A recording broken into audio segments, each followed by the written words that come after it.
வணக்கம். பழனி 100 கோடி ரூபாய் நில மோசடி வழக்கு. அதில் 11 பேரை போலீஸார் கைது பண்ணியிருக்காங்க.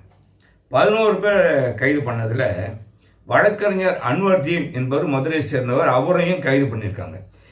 இந்த குற்ற பின்னணிக்கு பின்னால் இருந்து செயல்பட்டவர் அவர் தான், எல்லாம் ஏற்பாடு பண்ணி கொடுத்தவர் அவர் தான் அப்படின்னு சொல்லிட்டு அன்வர்தீன் என்கின்ற ஒரு வழக்கறிஞரும் கைது பண்ணியிருக்காங்க.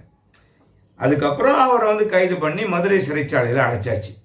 அதன் பிறகு கடந்த 7/8/2026 அன்னைக்கு திடீரென்று உடல்நலை குறைவு ஏற்பட்டதாகவும் சிறையில் உள்ள மருத்துவமனையில் அவருக்கு சிகிச்சை அளித்ததாகவும் சிகிச்சை சரியாக வரவில்லை என்பதால் மதுரை அரசு மருத்துவமனைக்கு அவரை அழைத்து சென்றதாகவும் சொல்றாங்க.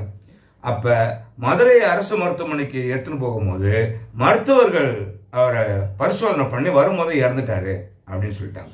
உடனே மார்ச்சுவரி கேட்மையை வச்சாச்சு.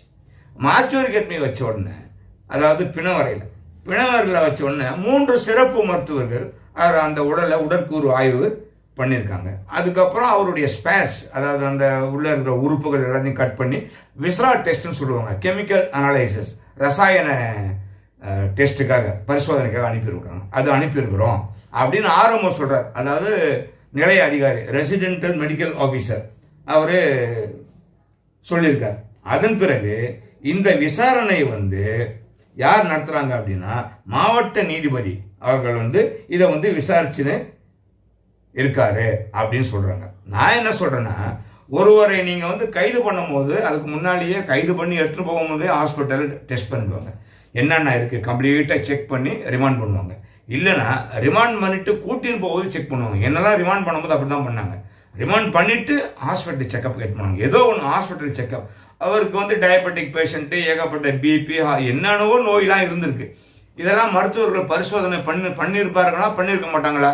கண்டிப்பாக பண்ணியிருப்பாங்க. அப்போ அவருடைய உடல்நிலை எப்படி இருக்குன்னு அறிக்கை கொடுத்துருப்பாங்க. நீங்கள் அப்போவே அவருக்கு பெயில் கொடுத்துருக்கலாம், கோர்ட்டே பெயில் கொடுத்துருக்கான். ஒரு வக்கீல் நோயாளி அவர் ஒன்றும் தப்பிச்சு ஓட போகிறதில்ல, குற்றவாளியாக இருந்தாலும் தப்பிச்சு ஓட போகிறதில்ல, நீதிமன்றம் நினைச்சா கொடுத்துருக்கலாம்.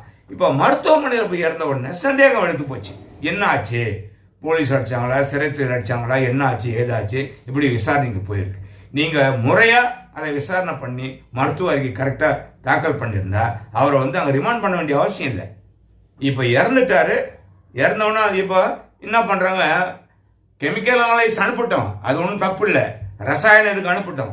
ஆனால் அவர் இறந்ததுக்கான காரணம் அந்த உடற்கூறல் தெரியும், போஸ்ட்மார்ட்டம் பண்ணும்போது தெரியும். அது எதுவுமே சொல்லலை, அது என்னன்னு புரியல, இது வரைக்கும் வெளியிடலை. ஆக ரசாயன அறிக்கை